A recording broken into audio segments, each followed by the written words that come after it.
আসসালামু আলাইকুম এভরিওয়ান, কিতা খবর সবর বালা আছেন নি? সব সকালে উঠিয়া পোলাও বানাইছি কাবুলি চানা দিয়া, এরপরে ডিম শুকনা শুকনা করিয়া বুনা বুনা করছি করিয়া ব্রেকফাস্ট করি লইলাম। এরপরে 11টা ওলা টাইমে চাচা আইসন মুরগ দেওয়াত, তে এটা সব লোকাল দেশি মুরগি আর কি।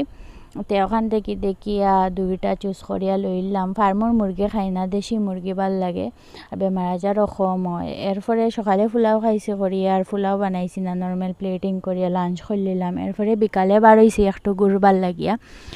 তো পাহাড় সাইডে গেছিলাম। কোন পাহাড় আপনারা কমেন্ট করিয়া জানাইবা চাইন এটা কোন পাহাড়। এরপরে ঘুরিয়া উড়িয়া ইয়া দোসা খাইছি, দোসাটা খুব টেস্টি আসলো। এরপরে দোসা খাইয়া ফেট ভরছে না, পিৎজা খাইলিছে। আমি একজন খাং মানুষ, বুঝছেন রাক্ষস যারে হইন। এরপরে রাত্রে হয়ে গেছে, রাত্রে আই গেলাম গড়। আজকের লাগি ব্লগ ওটা টুকি। আপনারা ভাল লাগলে লাইক কমেন্ট করবা।